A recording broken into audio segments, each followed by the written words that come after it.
L'on croirait à une fête, mais elle n'en est pas une. La situation sanitaire au Covid-19 ne donne pas encore cette action au vu des mesures de riposte toujours en vigueur au Togo. Il ne s'agit qu'une simple expression de joie, mais qui s'avérait très significative pour ces populations. Nous sommes le samedi 17 octobre, jour de l'opération de salubrité samedi propre sur l'ensemble du territoire national. Une journée d'une part très importante pour les populations bénéficiaires de ce programme.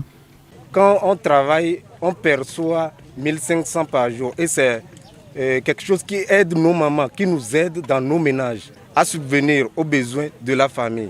Non seulement ce n'est pas de l'argent qu'on perçoit, mais on bénéficie également d'un travail de citoyenneté.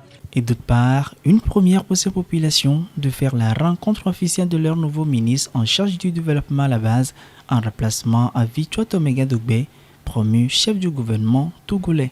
Nous avons été tous heureux, tous contents, surtout dans le Grand Lomé, où notre ministre, qui vient d'être nommé et que nous félicitons, qui a vraiment pris sur elle la responsabilité de visiter certains sites, pour elle-même apprécier ce qui est en train d'être fait et voir dans quelle mesure nous donner de nouvelles orientations pour améliorer ce que nous étions en train de faire. Que ce soit dans les communes du Golfe 2, 4, 5 et 7 ou encore à Guanivé 1 dans le Grand Lomé où la délégation a sillonné, les opérations se sont déroulées dans le strict respect des mesures barrières contre le Covid-19.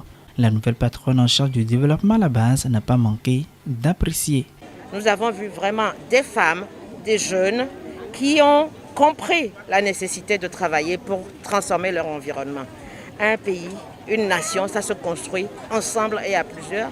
Et je me réjouis vraiment de découvrir cette population à nouveau pour mieux porter les programmes et les projets qui vont leur permettre de mieux vivre dans un Togo prospère. Ce projet est piloté par l'Agence nationale d'appui au développement à la base depuis mai 2016 dans le cadre de la mise en œuvre du programme de développement communautaire en zone urbaine lancé en 2012.